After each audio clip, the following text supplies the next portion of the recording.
Okay, so let's unpack this. Today, we're diving deep into the career of, well, one of Indian cinema's most intriguing figures. Really impactful. He's known not just for his incredible screen presence, but, for this really selective approach to filmmaking. It earned him that famous moniker, Mr. Perfectionist. Our goal today really is to dig into the insights from our sources on Muhammad Aamir Khan, as most of us know him. We want to uncover what makes him tick, pull out some surprising facts, and understand the huge mark he's made, not just in film, really, but beyond. So let's set the scene a bit. Born March 14, 1965 in Mumbai, and right away he gets these labels, Mr. Perfectionist, Ace Khan. But what's really interesting right from the start is his family background. Deep roots in the film industry, but then you hear about his own early personality. Oh, yeah. It's quite the paradox, isn't it? Aamir Khan was born into, well, basically a film dynasty. His father, Tahir Hussain, a film producer. His uncle, Nasir Hussain, a really well-known director and producer. You'd think someone growing up like that would be, a natural showman. But our sources consistently say he was initially very quiet, quite shy, actually.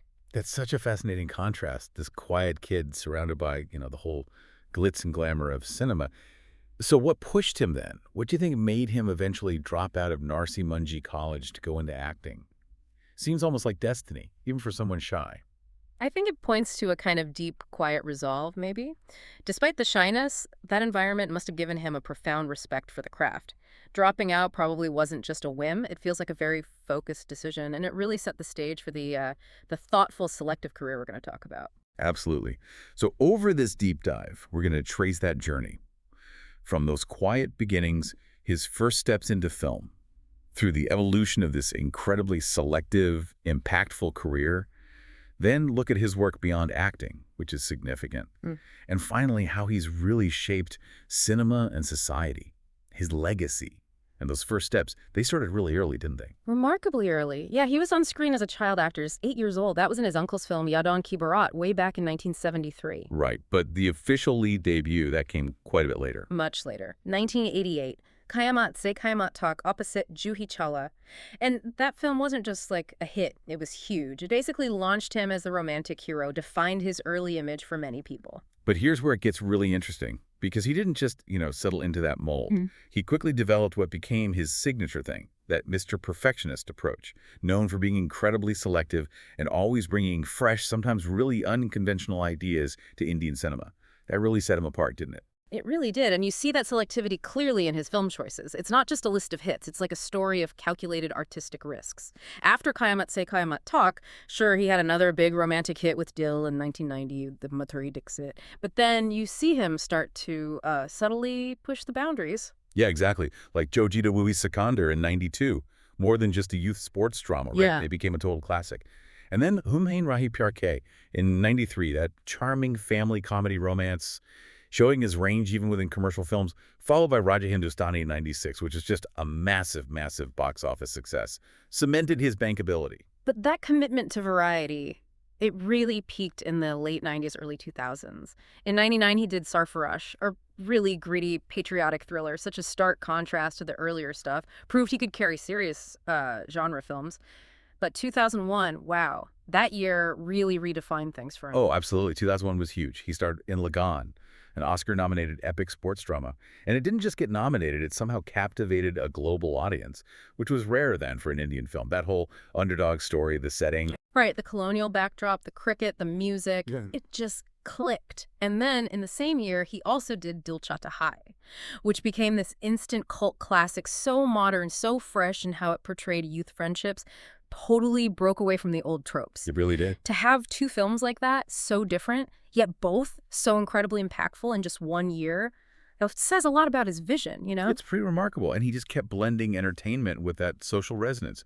2006, we got Rain to Basanti, such a powerful, socially impactful film, sparked huge conversations.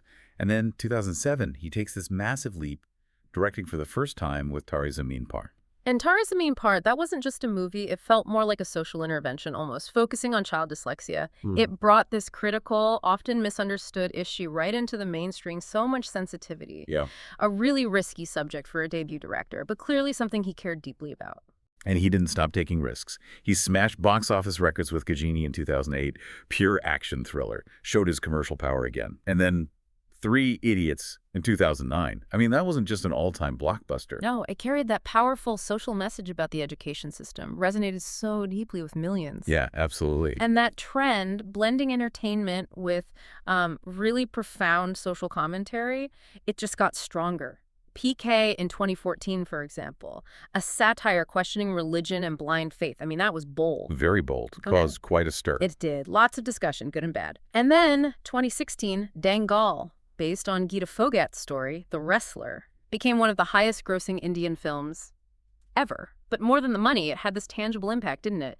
Inspiring young women in sports, highlighting gender equality. Absolutely. So for you, the listener, what this all maps out is, well, his filmography isn't just random movies. It's a clear story of evolution. Started as a romantic hero, sure, but he constantly pushed himself, moving towards these socially conscious, often record-breaking films.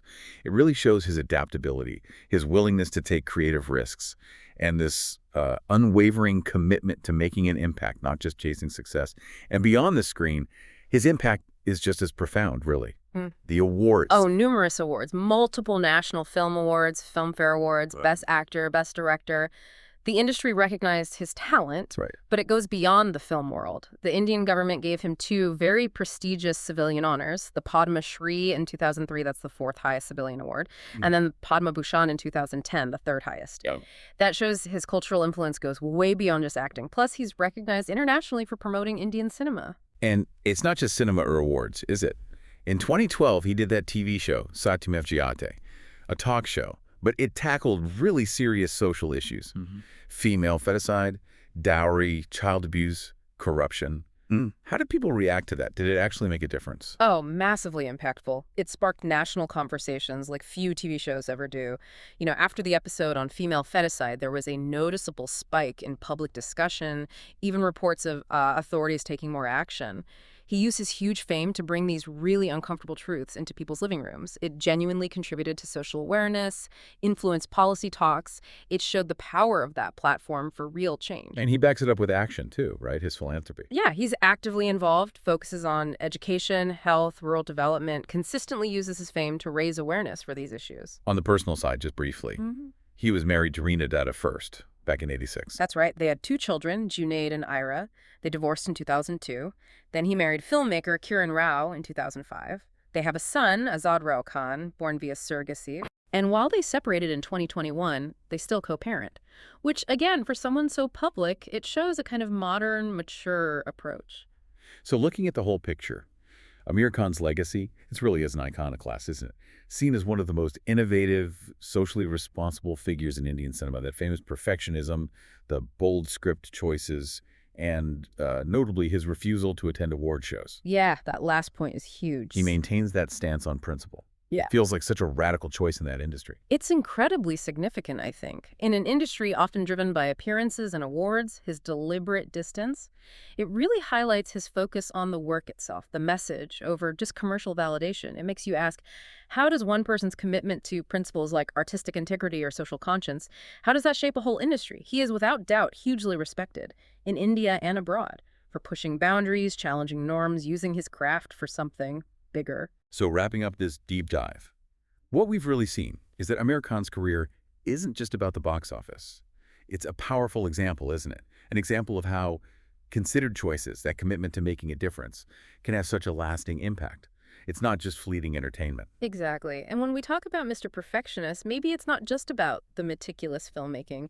It kind of extends to his whole approach, doesn't it? His social activism, how he handles public life, refusing awards, that consistent pursuit of meaningful work. He truly used his influence not just to make art, but to actively shape discussions in society, maybe even inspire change. And that leaves us, and you, with something to think about. What does Aamir Khan's career really tell us about the power of individual choices? How they can shape not just art, but maybe society too?